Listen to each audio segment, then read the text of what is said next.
है। उसे देख विक्रम वहां से भागने लगता है। रुको, मैं तुम्हें कुछ नहीं करूंगा। हाँ, ये क्या? बिच्छू बात कर रही है। वो पीछे मुड़ता है। अचानक उसकी आंखों के सामने बिच्छू को एक देवता के रूप में बदलते हुए देख विक्रम चौंक जाता है। डरो मत, एक मुनि की श्राप की वजह से मैं बिच्छू बन गई। कई सालों से मैं उस पत्थर के नीचे ही हूँ। अब बहुत साल बाद तुम्हारे कारण वो पत्थर का बोझ मुझसे हट गया और मैं अपना पुराना रूप पाई हूँ। ये सब सिर्फ तुम्हारे वजह से मुमकिन हुआ है। इसी खुशी में तुम जो चाहते हो मांगो, मैं उसका वरदान तुम्हें दूंगी। मुझे उड़ता हुआ रेलगाड़ी चाहिए, क्योंकि सब मुझसे कह रहे हैं कि मैं उसका आविष्कार नहीं कर पाऊंगा।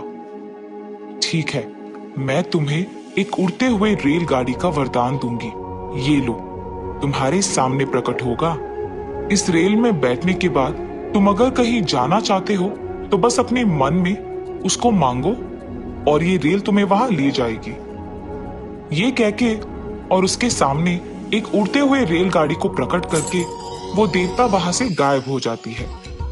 अरे, इस उड़ते हुए रेलगाड़ी को देख मुझे बहुत खुशी हो रही है। तुरंत मुझे इसे चढ़ना होगा।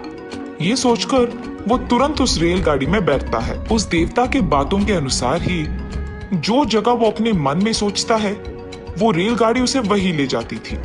ऐसे वो वहां मौजूद सारे सुंदर प्रदेशों को देखते रहता है और वो आश्चर्यचकित होता है।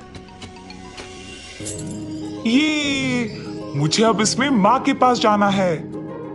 ऐसे सोचते ही उड़ता हुआ रेलगाड़ी उसे उड़ते हुए उसके घर पहुंचाती है, उसके माँ के पास। सुपर रेल, सुपर रेल, ऐसे कहते हुए गांव में सभी उसके पास जाते हैं। उस रेल को उसके घर के सामने रुकते हुए देख निर्मला चौंक जाती है। तब विक्रम वहां से निकलकर कहता है, माँ, ये देखो उड़ता हुआ रेलगाड़ी।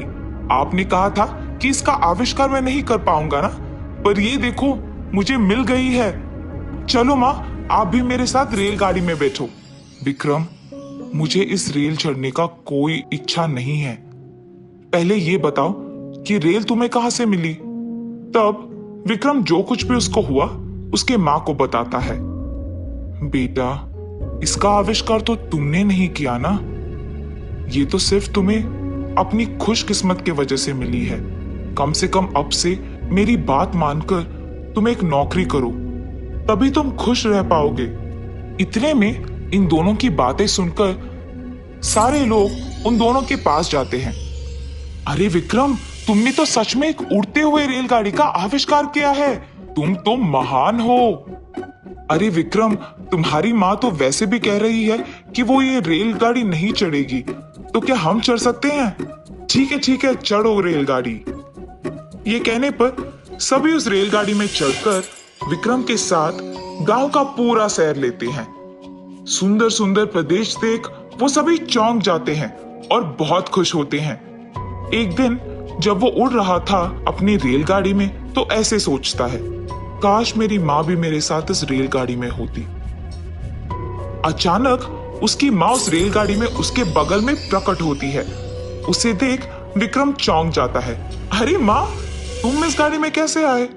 मुझे भी नहीं पता विक्रम, पर दिखने में ही नहीं, ये रेलगाड़ी तो अंदर से भी बहुत अच्छा है। चलो एक बार सैर करते हैं। इतने में विक्रम की माँ रेलगाड़ी को अंदर से भी जांचने लगती है। जब वो वहां के शीशे में अपने आप को देखती है तो अचानक उनके कपड़े नए में बदल जाते हैं और उनपे जेवर भी प्रकट हो जाते हैं। उन्हें देख वो अपने बेटे को बुलाती है। अरे विक्रम, ये तो कोई जादुई रेलगाड़ी रखता है। ये ना सिर्फ उड़ता है, पर ये देखो, मेरे नए कपड़े और ये नए जेवर। अरे हाँ माँ, लगता है कि ये कोई जादुई रेलगाड़ी है। सामने भी कोई बटन्स है, उसको अगर दबाएंगे तो शायद अच्छा ही होगा। ऐसे वो रेल के सामने मौजूद बटन्स को दबाता है। उन कई बटन में से एक को दबाते ही खाना प्रकट होता है, किसी और को दबाने पर जेवर प्रकट होते हैं। ऐसे ही विक्रम और उसकी माँ उस उड़ते हुए रेलगाड़ी को चलाते हुए मोती और जेवर से उनका घर चलाते हुए बहुत खुश रहते हैं।